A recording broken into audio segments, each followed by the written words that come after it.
don't stand by this podium, do I? Okay, cool. All right, good morning, everybody. My name is Warren Sims. I was born and raised right here in Kokomo, Indiana. I was a Lancer, Lafayette Park.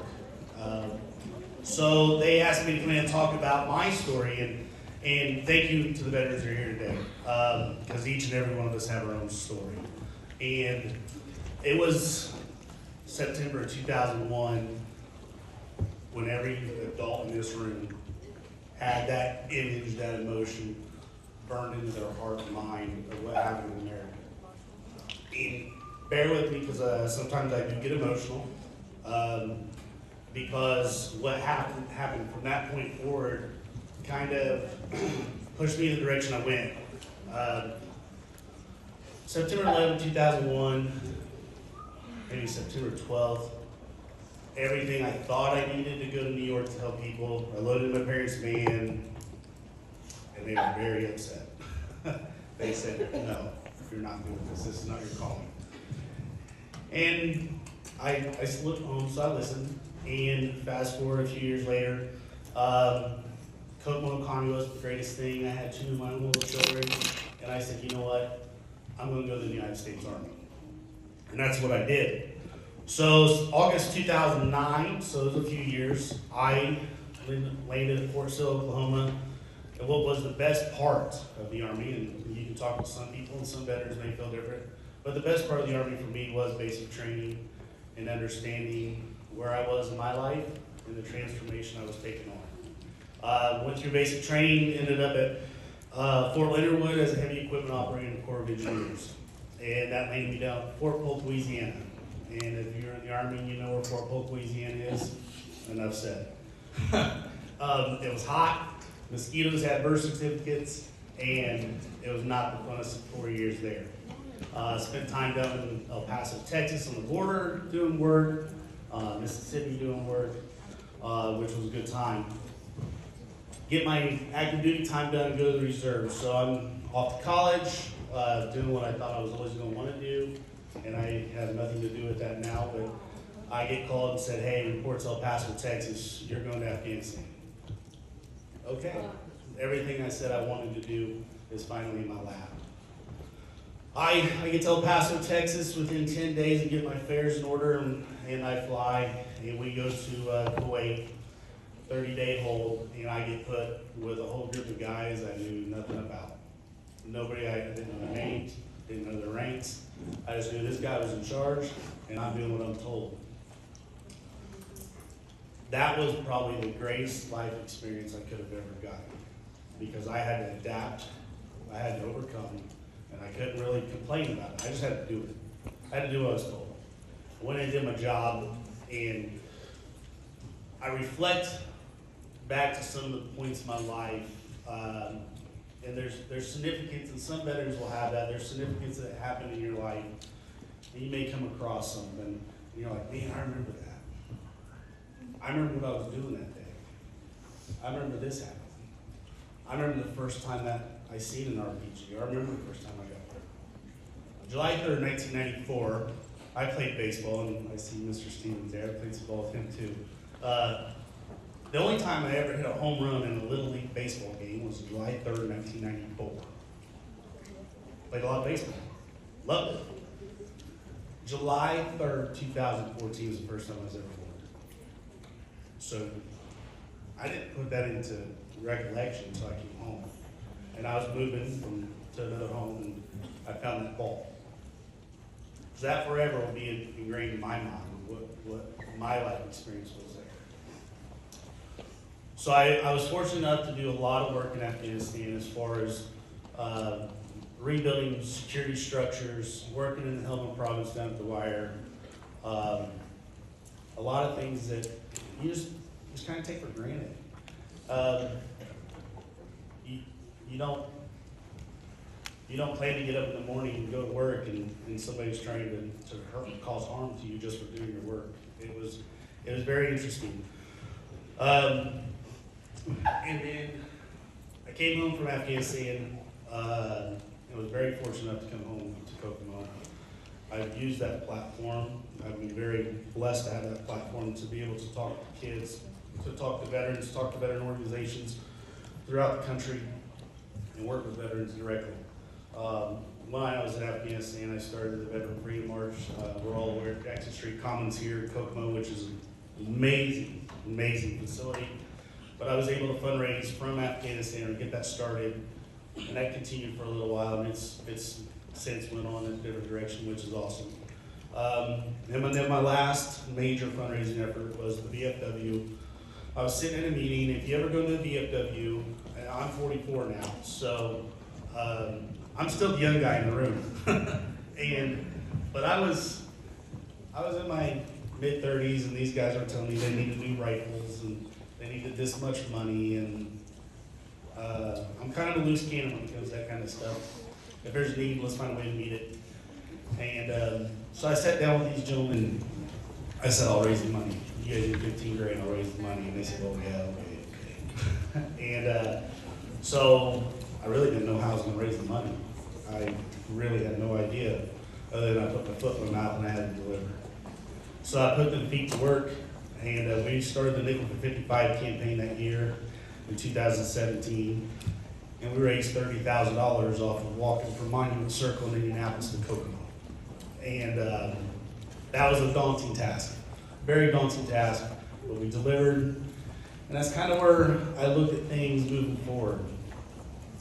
Our service, when we raised our hand to say we're going to serve, that service never ends. Some guys may just, you know what, I did my time, thanks, appreciate it, and they're okay with that. I felt that my desire to serve people came before the Army, hence back in 2001. So I've continued to serve in different capacities, whether through charity or my businesses, or just getting the opportunity to come talk to kids or veterans around. But my wife asked me this morning, the first thing she asked me was, what are you wearing? And I remember being in the Army, I didn't have to think about that. I was told what to wear, where to be, how to be, all that. So you really don't think about that stuff. And then she's like, what are you going to talk to these kids about? I said, you know what, I don't know. I really don't know. And up until about a half hour of getting here, I really still didn't know. Because I have a 7th grader at Northwestern, and I got to think about how I talk to him. Right now, I tell him, I can't believe you guys create evidence to get yourself in trouble. They put it on the phone, they put it on Snapchat or whatever. I'm like, God, you guys, man, we've been murdered if we were kids and had cell phones. But all I can tell you is if you have a family member that's a veteran, just thank them.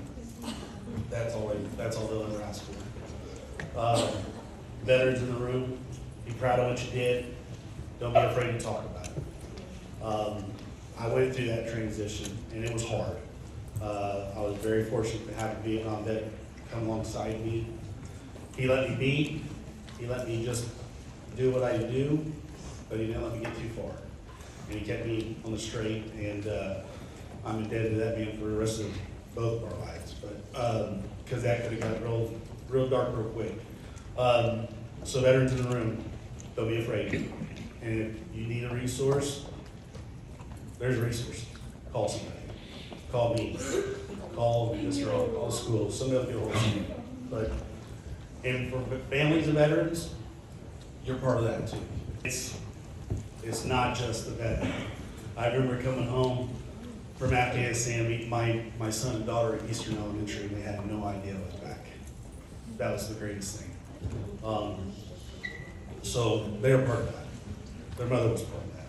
My family was part of that. So, and if you're in 7th grade, you got a long ways to go before you're going to high school, but it's never too late to start thinking about, what do you want to do? Like, where do you see yourself? If you think the military's it, might be, may not be. I had a son that left for the Navy, finished basic training, and it didn't work out. It's a lifestyle. And I'm proud of him. I'm super proud of him. He finished something that some people couldn't finish, and it just wasn't a fit for him, and I'm okay with that. So don't be afraid. Don't be afraid no matter what you do, whether it's military, college, get through middle school, go on to high school, create new friends, take care of each other. That's really about all you can get in this life right now. Just take care of one be good to each other, and I'm proud to be a vet. I'm proud to be an Army veteran. I'm proud of what I've done, and I'm proud that I get to stand here and talk to you guys. I'm proud to understand what that means, because when we could talk about Afghanistan for hours, what happened, what didn't happen, this guy's story, your guys' story, we could talk for hours, but the realization of what we have here in America, we have sitting in this room right now, gathered, to be able to freely speak, to be able to freely talk amongst each other, we take that for granted. We really do. And I see it firsthand, so much in your face firsthand, how much freedom we have right here, every day, that they don't have over there. So that was a life-changing experience for me. So. The origins of taps, the distinctive bugle melody played at U.S. military funerals and memorials, and as the lights out signal to soldiers at night, date back to the American Civil War. In July 1862, U.S. General Daniel Butterfield and his brigade were camped at Harrison's Landing, Virginia, recuperating after the 7 days battle near Richmond. Dissatisfied with the standard bugle call employed by the Army to indicate to troops it was time to go to sleep, and thinking the call should sound more melodious, Butterfield reworked an existing bugle call to signal the end of the day. After he had his brigade bugler, Private Oliver Wilcox Norton, play for the men, buglers from other units became interested in the 24 notes of tune, and it quickly spread throughout the Army and even caught on with the Confederates. Not long after Butterfield created taps, it was played for the first time at a military funeral for a Union cannoneer killed in action. The man's commanding officer decided the bugle call would be safer than traditional firing of 3 rifle volleys over the soldier's grave, which could wrongly signal an attack to the nearby enemy. As for the name taps, the most likely explanation is that prior to Butterfield's bugle call, the lights out call was followed by 3 drum beats, dubbed the drum taps, as well as the taps, and then simply referred to by soldiers as taps. Butterfield's bugle call, however, was officially known as distinguished lights in American military manuals until 1891. However, since that time, taps have been formally recognized as part of U.S. military funerals. At this time, out of honor for those who served and lost their lives defending this nation, the Maple Crest Intermediate Band and Advanced Trumpets will play a taps-inspired arrangement titled Tribute for Band. We will then observe a moment of silence.